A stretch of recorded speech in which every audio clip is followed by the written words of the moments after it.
Simplified Chaos, episode 30. Life is beautiful and full of chaos. And it can get slightly out of hand if that shit's not tamed. We're here to share how to simplify the little things to start leading a more purposeful life. This is Simplified Chaos.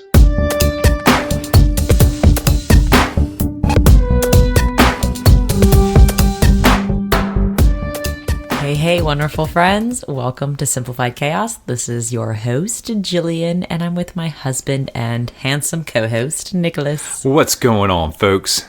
We have another great episode for you today. Jilly, what are we talking about? Today's episode is how to cut through the bullshit of eating healthy. There's a lot of bullshit out there. It's so freaking chaotic. It's like you learn one thing and you think, oh, I'm eating healthy. Then you learn another thing and it's like, wait, that's not healthy. So is anybody else confused as I am about eating healthy? It's ridiculous. It's a crazy haze of just what to do and indecisiveness and chaos. So I'm excited to jump into this topic. We're going to try and simplify this shit for you guys. Sure thing. Yeah. But before we dive into that, as always, we want to talk a little gratitude. Jillian. Yes. What are you grateful for? Today I am grateful for this tiny object that my mom purchased on Amazon because I kindly... Tiny object, huh? Yeah. I don't really buy much for Lucille, but I know my mom is like ready to prance to buy her things. So anytime she's What grandparent isn't? My mom. So I said, Mom, we're going to need a mini fan, a mini clip-on fan. Yeah. Because I know it's going to be getting hot this summer. And she bought it probably about a month ago. And dang, has that thing been used so much. And it's like a rechargeable mini fan. So, I mean, that thing lasts for... We've been outside walking for like an hour and a half in this really hot weather in Maryland. And Lucille's been pretty comfortable because of this fan. It's been nasty hot. And not only heat, but the humidity. It's like Florida. And... the strollers kind of are like a little cave. Like they're not a cool cave. No, it's like not at all. A hot cave. So it's like anything I can do to keep Lucille cool and calm and comfortable so Mama can get outside, get her walking in. Yeah. You know, and keep the baby cool. It's been a lifesaver. So thank you for whoever invented that mini clip-on fan that's battery rechargeable. Oh, yeah. Good stuff. What about you? I'm grateful for vacations in the month of July. Oh, okay. So... the reason why I'm grateful for that is a lot of people take vacations in July, which means we just came back from Copenhagen and my inbox wasn't as crazy as I thought it was going to be. Oh, interesting. So this week coming back to work wasn't as hectic as I thought it would be. My schedule is now starting to pile up now that I've had a chance to talk with people and reconnect. But because a lot of people were out, us taking a vacation around Independence Day, it really made my inbox not as chaotic as I thought it would be. So I am grateful for people who take vacations in July. Interesting. I never thought about how that would affect your inbox or email. Yeah. No, usually cool. I get a lot of emails, and I still did get a lot of emails. I had to sort through a lot of them, but it definitely wasn't as many as I expected. You should do the thing where you have an automatic reply. It says, it does. This is going to automatically delete. If it's really important, email me again in a week when I come back. We have brand standards, and so I can only have a certain out-of-office message. Oh, man. It's very generic, but that's just the way it is. I understand. Yeah, or else I'd do that too. Got it. But that's what I'm grateful for this week. All right. So, Jilly, you ready to dive into this topic? I am. Let's do it. So let's talk about food. I kind of labeled this as steps to cut through the health bullshit. For some reason, I just wanted to use the word bullshit because I just feel like there's just a lot of it out there. There's a good show called Penn and Teller's Bullshit that used to be on Showtime, and they would just kind of talk about things that were bullshit, and it was actually really good. That's the two comedians, right? Yeah. One had a ponytail. But one doesn't talk. So it's just really Penn Jillette talking while Teller does Teller things. Weren't they at Las Vegas or something? Yeah, they're still out there. Interesting. But one doesn't talk? I'm sorry. Teller doesn't talk. He just performs magic. Interesting. Yeah. I wish you could perform magic. Well, I do. I did last night. Shut up. Whoa. Okay. Anyways. All right. So food. The first step to kind of cut through the health bullshit, I thought was, I know a lot of people probably think I'm going to go jump right into food and nutrition education, but I'm not, because I feel like the first bullshit is in our kitchen. It starts from there. It starts at the home, because that's where you're going to do most of your cooking, and that's where you're going to do, yes, and that's where you're going to do most of your teaching on your kids. Like, you're going to instill in them the habits that you want them to have. And I think right off the bat, we are being told we need so much shit. Like, you need this gadget, you need this tool, you need this thingamabob, and we're convinced that we have to have it all to be up with everybody else and have the best meals and cook the healthiest foods, and it's just bullshit. Like, we don't have to have an air fryer. An air fryer. We don't have to have that Instapot. Like, there are so many fad things out there that people feel like they have to buy because that's what everyone else is doing, right. And that's how you cook the best meals. I had the best meal ever in this Instapot.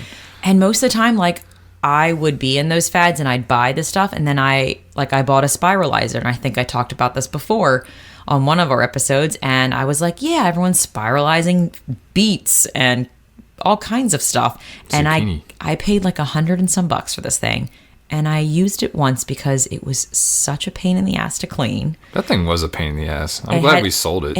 We did. We had all of these parts, but I just did it because everyone else was doing it. And the people I was following on Instagram were all using it and saying, you should get this. It's going to help you eat healthy. But really, we don't need gadgets and fancy tools to eat healthy. All we need is the basics. And the first thing I have is pretty much just getting shit out of your kitchen that doesn't need to be there.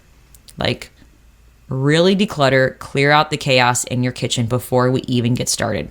Like, you don't need a tool to be healthy. You don't need anything. Like, it just really irks me when I see advertisements for, like, this is how you prepare the best healthy whatever. And it's bullshit. I'm going to use the word bullshit a lot. Yeah.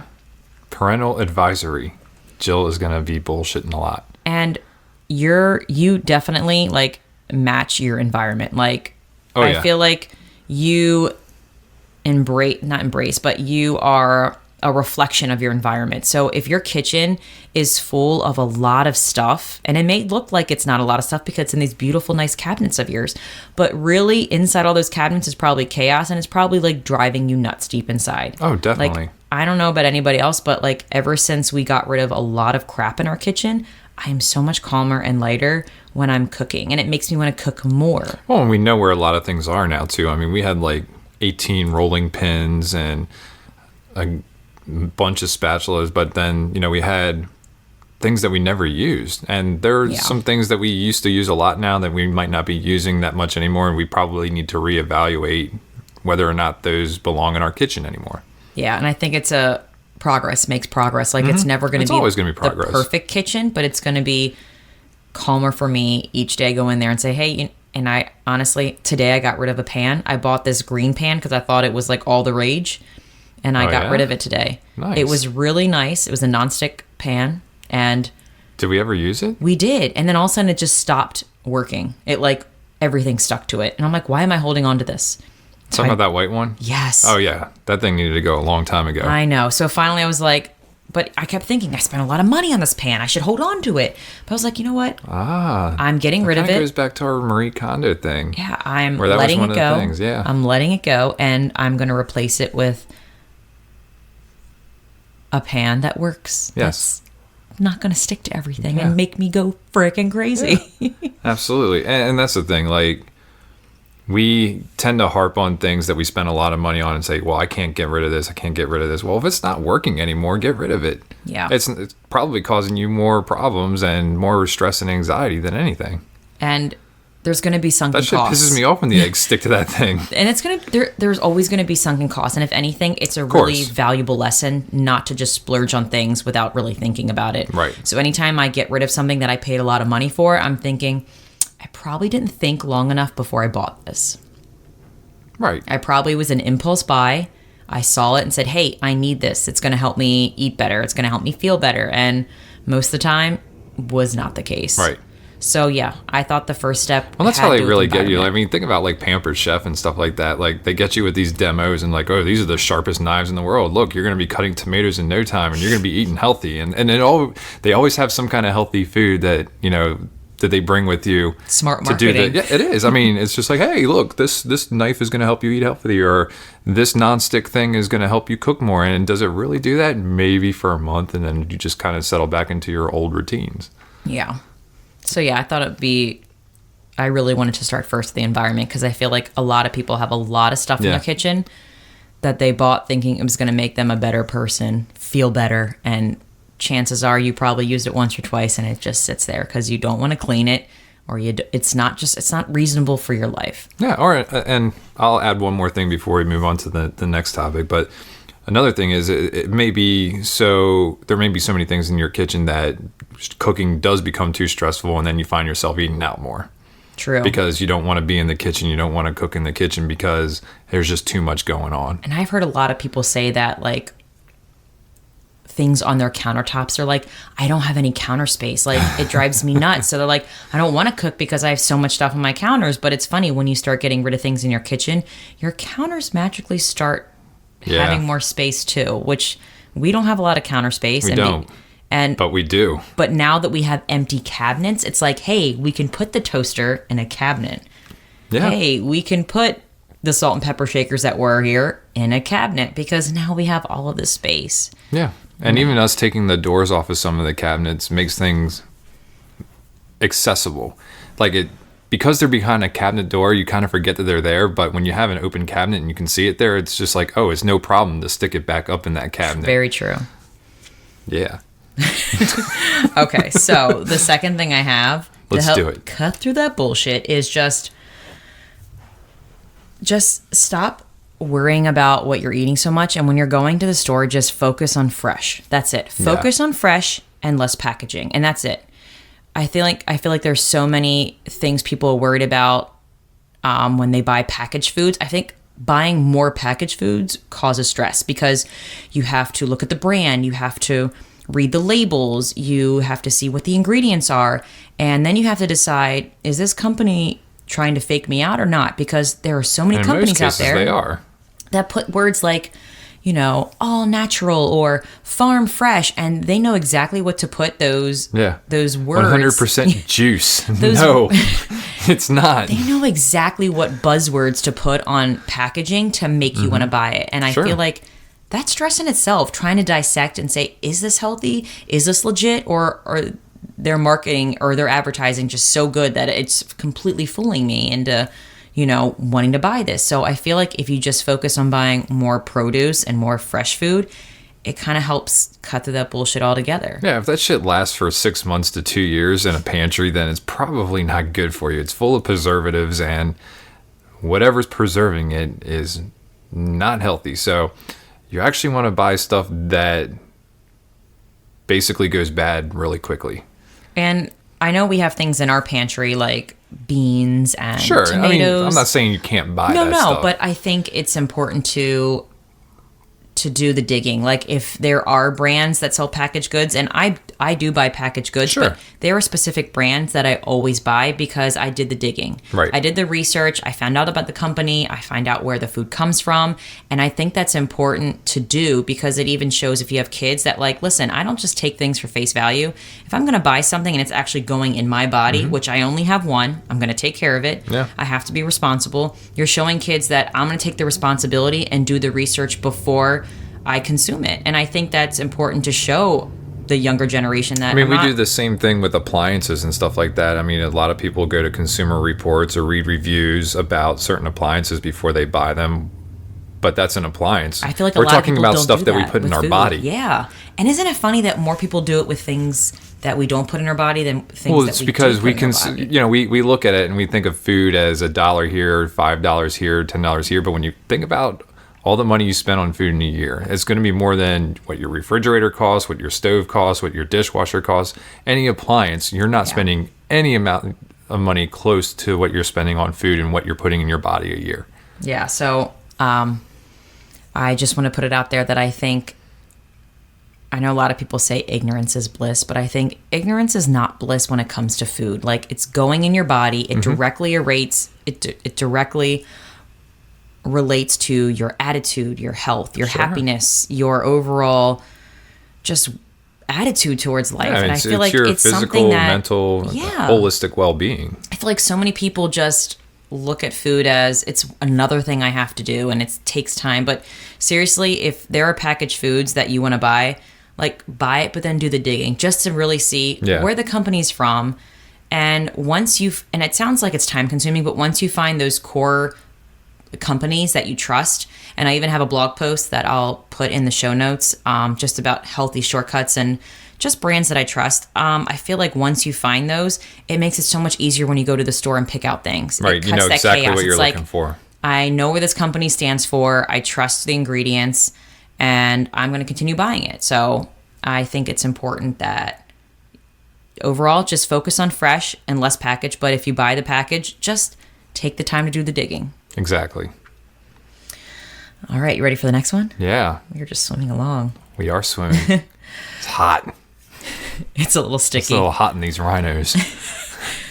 So Nick turns off the air conditioning and the fans so that way you can't hear anything on the microphones. Yeah, we don't want any crazy background noise, so... And I definitely have knee pit sweat right now. Oh, definitely going on. I'm sweltering. I seriously... This is what we go through. I just picture, like, Ace Ventura wringing out his underwear in that rhino. This is exactly what's going on. Anyways, back on track. Okay, so... Sorry. No, it's okay. Hot in these rhinos. My next step to cut through the bullshit is to create and write a plan. I like plans. We plan a lot. I feel like we talk a good talk sometimes, like, I'm going to do this. I'm going to do this. I'm going to start eating healthy. But if you don't write that shit down and put it somewhere in your house and make it actionable, it's just going to be in the air. It's just going to be out there. Thought. Yeah. Yeah. There's no visual, and most people are visual people. They need to see it. And I don't know about you, but I need reminders constantly because of my memory is just horrible. So, but I feel like I'll attest to that. You don't act on things unless you write it down and plan it out, like with anything. So I think that if you create a plan on what you're going to eat during the week, you're way more likely to stick to it than just say, "Oh, I'm gonna eat healthy this week. I'm gonna choose good food." But if you don't actually write it down and stick to it, it's like it's nothing. Yeah. And there's a very simple way of doing that. We have a very nice plan that we put in place every week. It's erasable, and it's erasable. Yeah, it's an erase board or whatever. Actually, it's a picture frame. It's a picture frame that has Monday, Tuesday, Wednesday, Thursday, Friday, weekend. Yes. And we pretty much, and we've talked about this in past episodes, but we kind of know what we're having every day of the week, but we might just do a variation of it. For dinner, at least. Yeah, exactly, for dinner. For breakfasts, we're kind of fend for ourselves on that. And then we do a meal prep on Sunday for lunch. And then usually that lasts us through Tuesday or Wednesday. And then the rest of the week is leftovers. So, yes, Sunday we kind of talk as a very quick chat as a family. And I pretty much say, since I'm the primary grocery shopper. And cooker. What do you guys all want for lunch this week? Is there anything special you want for dinner? Peanut butter and jelly. And I get the input. And I'm excited to do this with Lucille when she starts talking and communicating with the kids. Like, hey, what does everybody want for dinner this week? Or what do we want for lunches? So that way it can kind of help me direct the bus to what to buy to cook. And we also do this thing that I always preach about, designated meal nights. Yes. And I cannot... That's the erase board I was talking about. I cannot preach this enough. So every night of the work week, we have a meal that we keep going week after week after week. Taco Tuesday. Monday pasta, Taco Tuesday, Wednesday pizza, Thursday Brinner. Brinner's the shit. Breakfast for dinner. Friday is either date night or takeout. And I cannot stress enough how lighter this makes me feel because every week I know exactly what we're having and I can just make little tweaks here and there to just make it different each night. Like for tonight, it usually is Brinner night, but we kind of got threw a curveball. We switched it around, and we had pasta night. This week got really shifted, but it's because we got back from vacation, and we didn't have a chance to really shop. But it made it that much smoother that I already had like meal ideas because we have designated meal nights that I could just easily say, hey, tonight's going to be a pasta night. And we had delicious ravioli. Basically just shuffled some stuff around. But, I mean, it was still within the wheelhouse of our rotation. But I think, and I know every person or family out there probably has their go-to meals. Like, you may have grown up on like spaghetti and meatballs, or maybe you've grown up on macaroni and cheese and hamburgers. So I feel like every family sounds like my house. has a repertoire of meals that they're very comfortable making and they enjoy. So I find that if you just keep those meals and just designate a day for them, then you can tweak them to be healthy. Like, maybe I'm going to add chopped kale in my macaroni and cheese. I'm sorry, Nick's being silly. I find there's really easy ways to tweak a meal to just make it slightly healthier. Yeah. There's no... Stick some kale in that shit. I'm all about sneaking greens in, for real. Ask my brother about that. I'm not.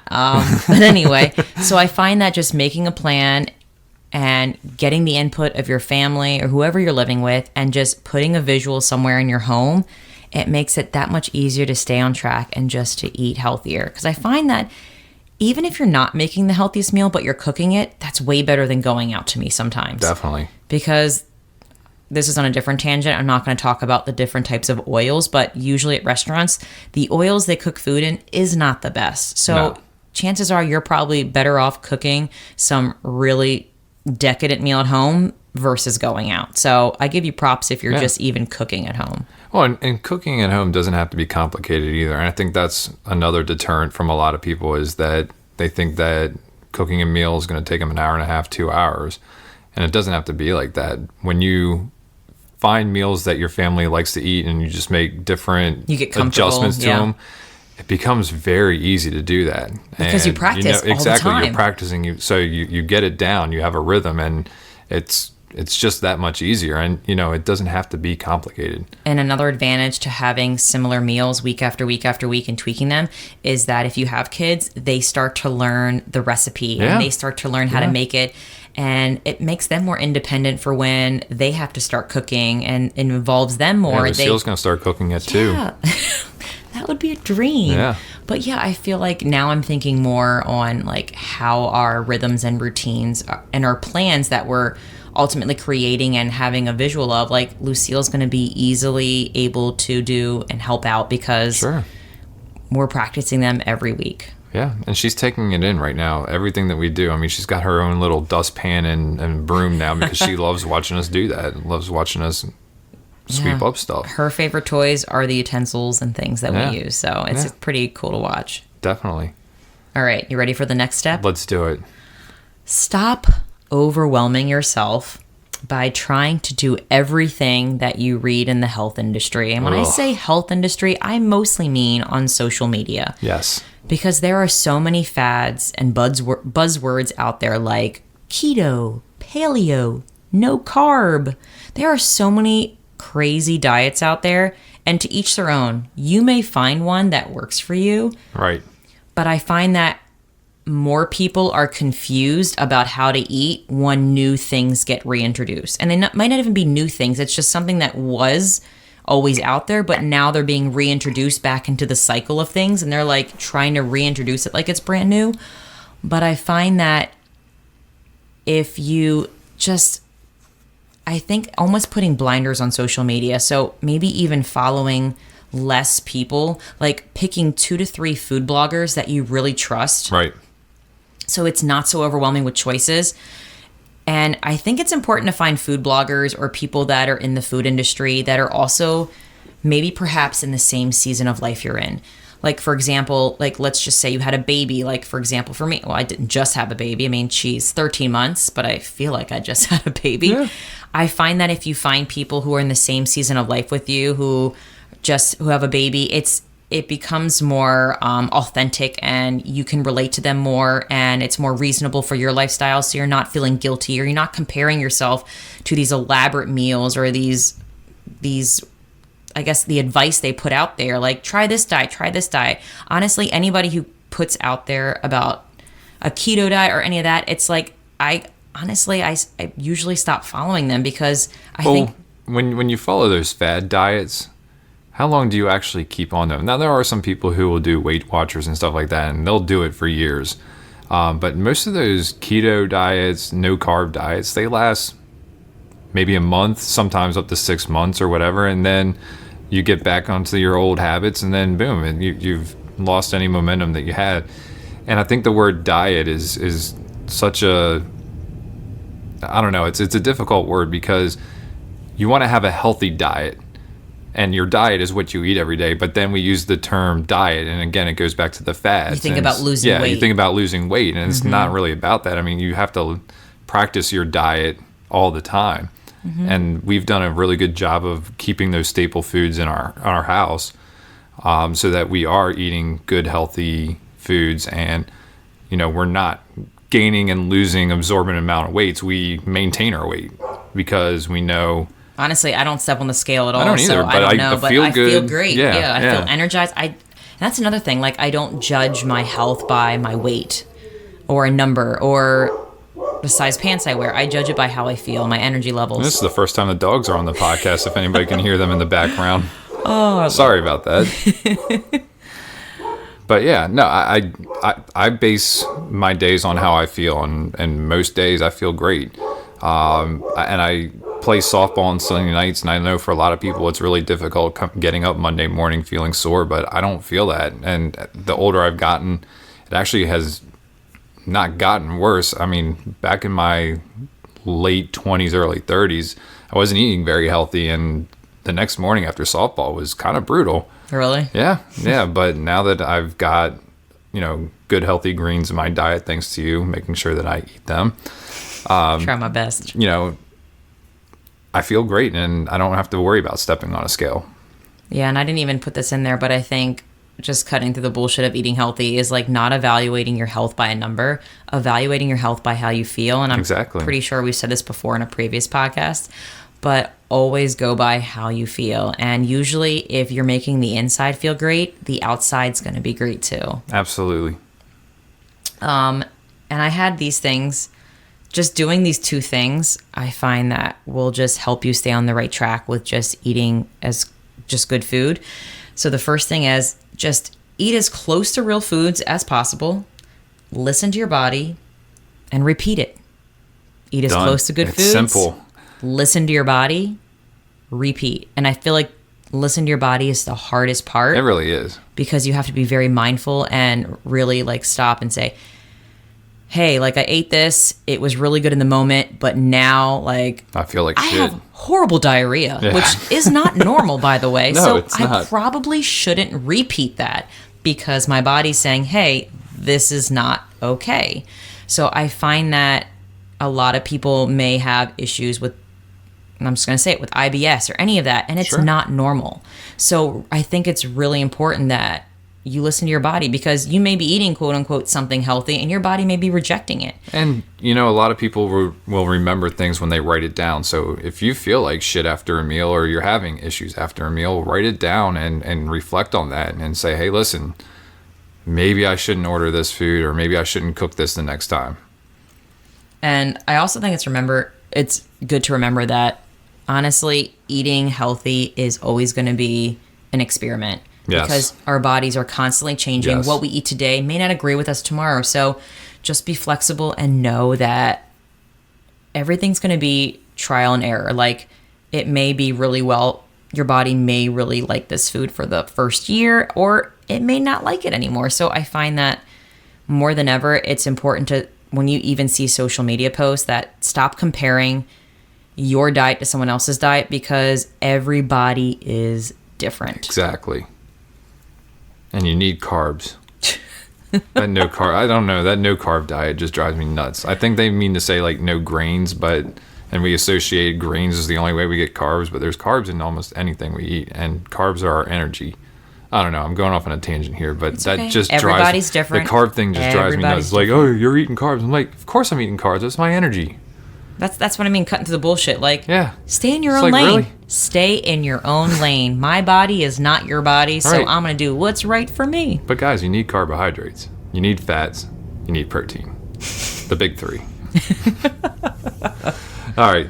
Anything else, Jilly? No, I'm off my little food pedestal. Time to get in some resources then. It is. Yeah. So I have 2. She's down off her pedestal, by the way. I'm sorry. Again. I don't want to say pedestal. I'm just really passionate about food. I know Since you I am are. a food blogger, and I did become a nutrition consultant. So, yeah.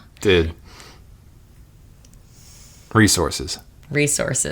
So my first resource is an excellent Instagram resource. I follow her. Her name is, Amanda Wilson, but her Instagram handle is A Wellness Wellness, and we'll tag all of these in the beautiful show notes. We will. But she is a mama of 2 boys, and I believe she's a foster mama too. I think she's a retired nurse, but she just puts the real shit out there on how to like eat healthy, but it may not be perfect, but she's doing the best she can, and she's listening to her body, and she has kids, and it's very relatable. It's not like she's trying to be the perfect mom by any means, and that's why I like her. She's very authentic.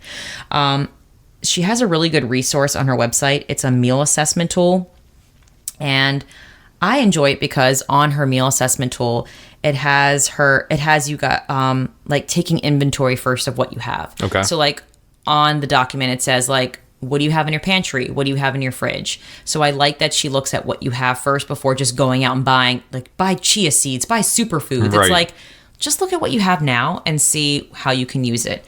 So she has like questions to think about, like, how can I season or prepare my protein, or like what can be roasted, steamed, or sauteed, and like what things could be used for breakfast. So she asks questions that I think sometimes we don't know what to ask ourselves, because Right. it may seem like I have all these stuff, but I don't know what to do with them.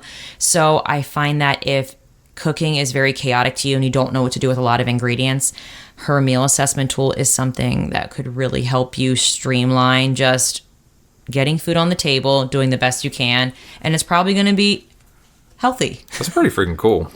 Yeah.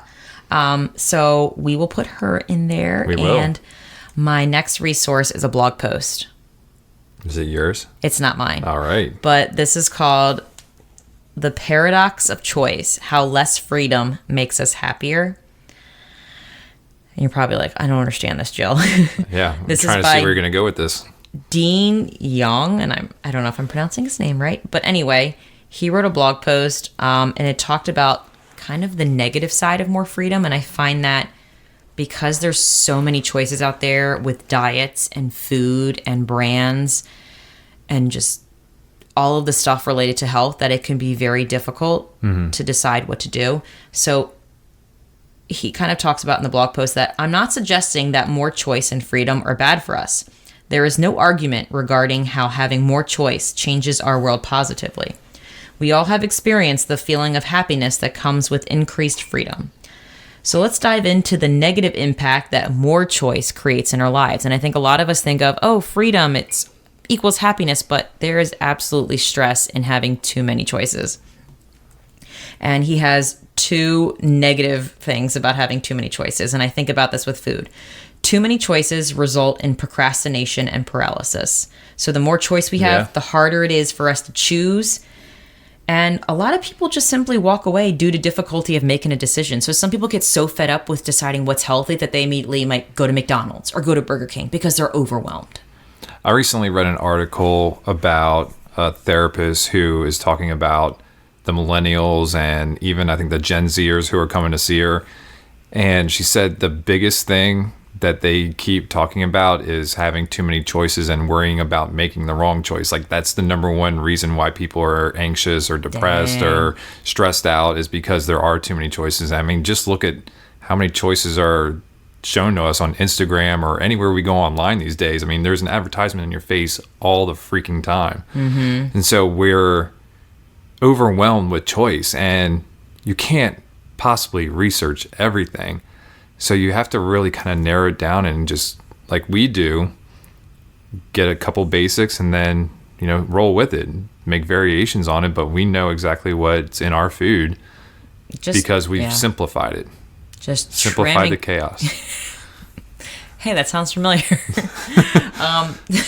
So the second negative about having too many choices is the opportunity cost leads to comparison and dissatisfaction. So the opportunity cost of the other options leads to dissatisfaction in us. So this happens a lot in many areas in our life. Like, oh, I bought this pasta because I thought it was the best, but then there are these 5 other brands.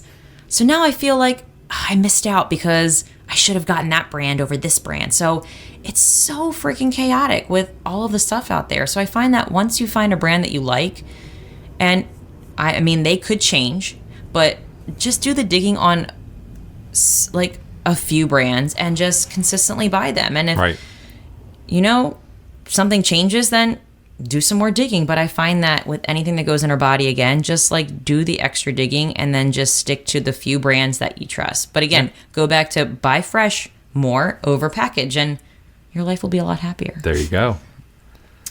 All right. So set on the resources?